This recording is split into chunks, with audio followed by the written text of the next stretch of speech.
Welcome back. This is History of the Americas, the second unit of study for this course, and primarily we're going to be focusing on the colonial period throughout the Americas. And in this presentation, you're specifically going to get the first of 2 to 3 parts discussing colonial period throughout North America, Latin America, and South America.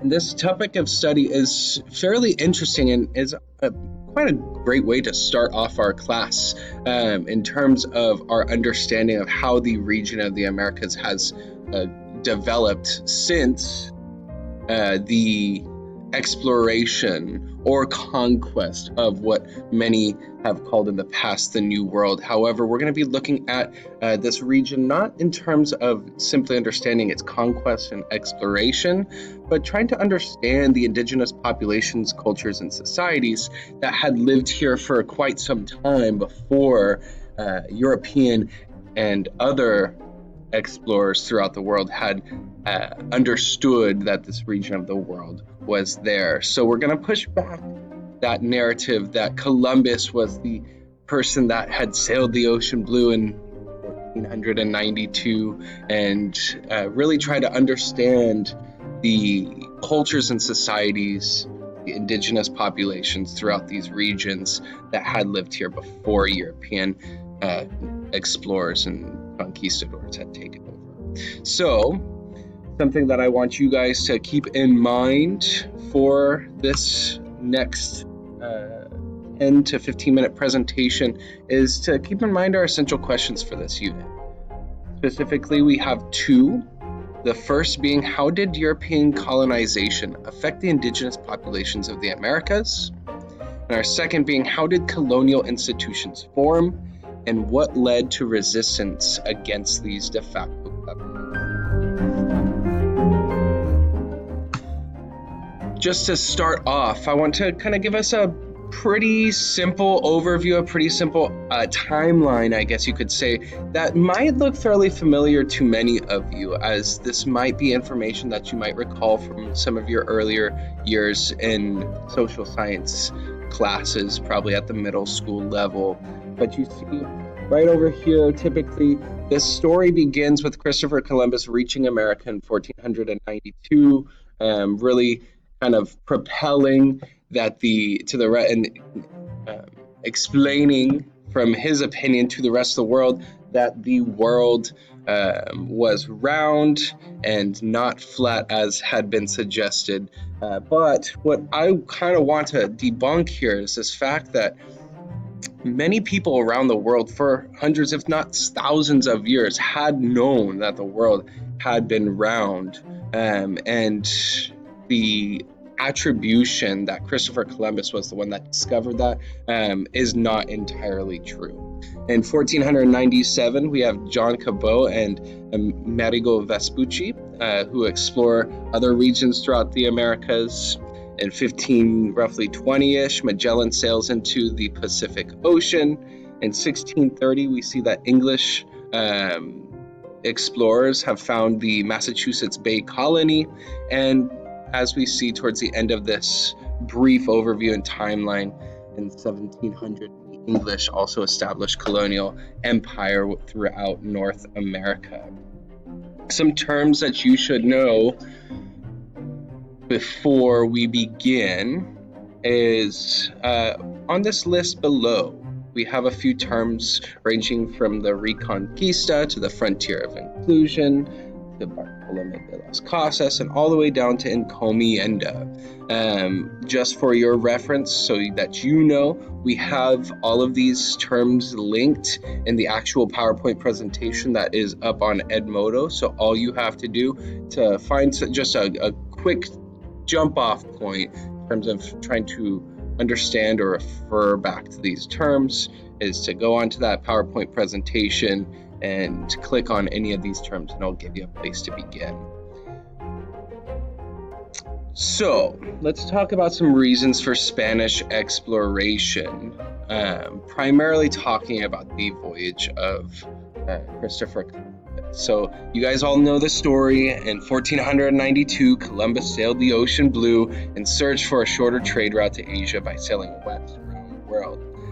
Columbus had reached land on October 12, 1492, and he thus named the land San Salvador and claimed it for Spain. He later made 3 more voyages claiming land for Spain and still searching for India. But while he never found India, he did discover a new world, quote unquote, for Europe, that is the Americas. However, we are kind of pushing back against this narrative in the sense that Christopher Columbus may have called this place a new world and may have been attributed that he discovered this new land, but that's primarily coming from a Eurocentric point of view or a Eurocentric lens on history, in a sense, erasing all types of societies or histories that had been prevalent throughout North, Latin, and South Americas prior to 1492 and his exploration. But after Columbus's discovery, there were basically 3 reasons that drove Europeans to searching for a sea route to Asia and later the settling of these Americas, and they are primarily classified as the 3 G's: gold, glory, and God. Gold was really just this desire for wealth in any form, and European explorers and conquistadors really saw the acquisition of natural resources such as gold that were so scarce and coveted by much of the rest of the world as a way to gain material wealth. So valuable metals like gold and silver and spices were often used to increase trade and profit throughout Europe or wherever the main country or the mother country, so to speak, would have been. Glory was this desire for more land, for the glory of the country. It should sound a lot like nationalism or even give you shades of imperialism, this desire for more land to kind of boost nationalistic spirit or individual morale of the societies back home. And also for the explorers themselves, the desire for the glory of discovering these quote-unquote new lands and becoming famous and wealthy.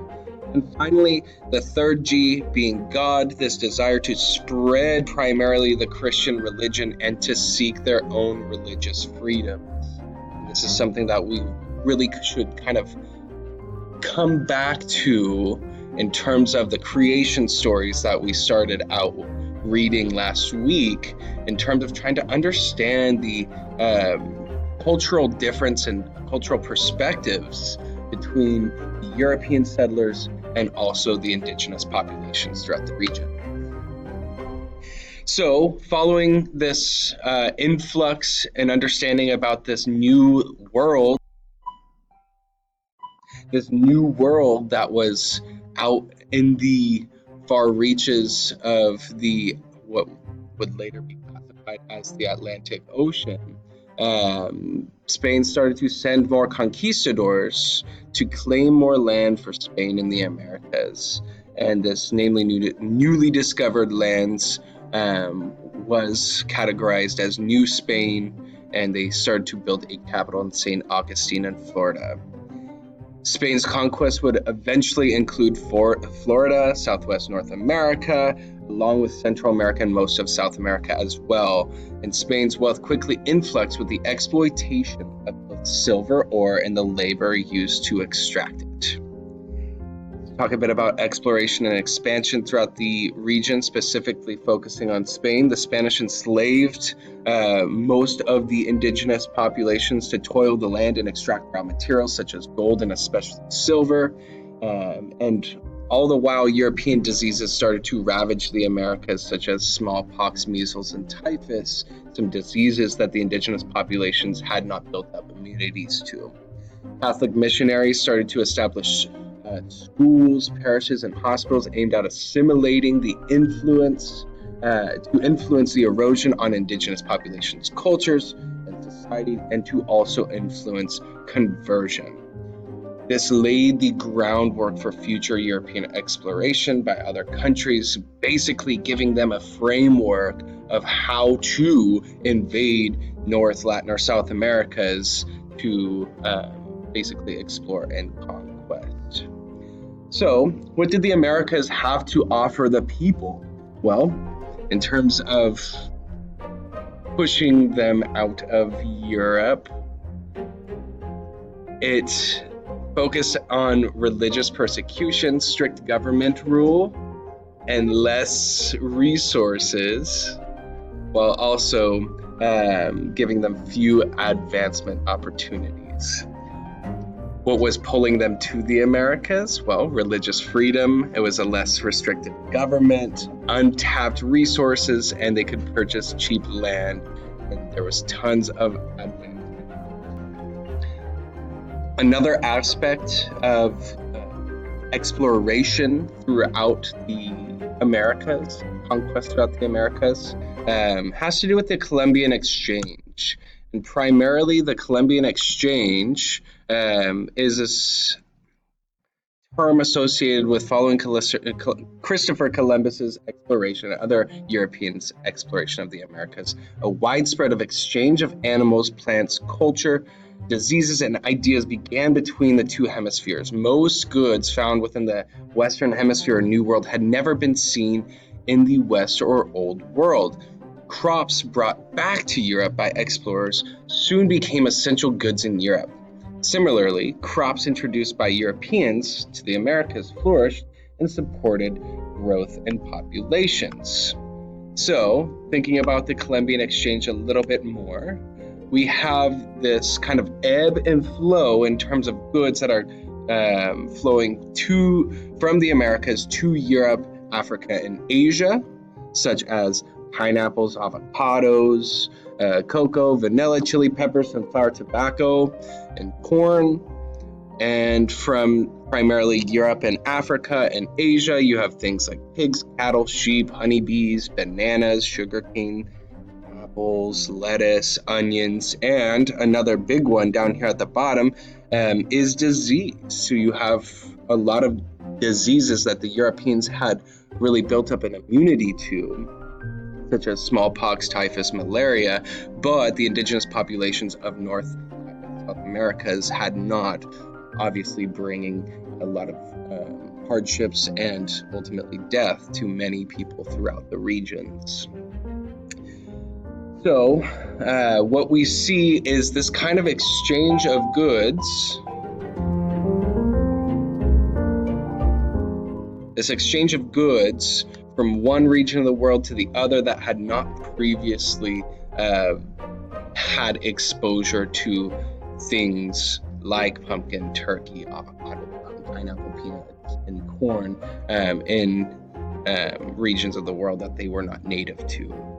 This is also why you see, if you ever take a trip to the island of Kauai, the last time I had taken a trip out there, it's not necessarily this last summer, but the summer before, I had recently learned that almost 90% of the vegetation on Kauai is not native to the island. So things like palm trees, coconuts, mangoes, you almost name anything that is stereotypically something that you would think is native to the Hawaiian Islands. It probably most likely is not, and that is to similar events and actions such as the Columbian Exchange.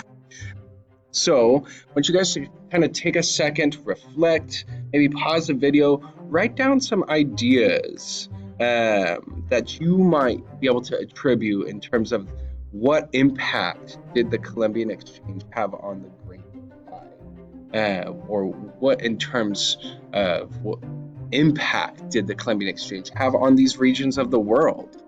So go ahead and take maybe like 2 to 3 minutes, jot down some ideas into your notebook, and then resume this video.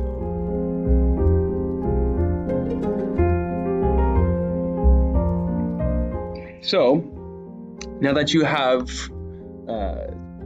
begun playing this video again, also jotted down some ideas about what impact did the Columbian Exchange have on the Great Divide. I want you guys to kind of get yourself in the mindset of watching a crash course video with John Green. He's going to detail this topic in a little bit more sustenance. I want you guys to keep your notes out in terms of not only jotting down notes that helps you to answer the essential question, but I also want you to think about how the observations or your ideas from the last slide, that is what impact did the Columbian Exchange have on the Great Divide, how can you use your own ideas or how are your ideas supported by that of what is presented in the crash course video. So I'm going to actually pause this video here in just a second. I'm going to ask that you guys go onto Edmodo and click on the link to take you to the Columbian Exchange that looks like this one right here. Thank you.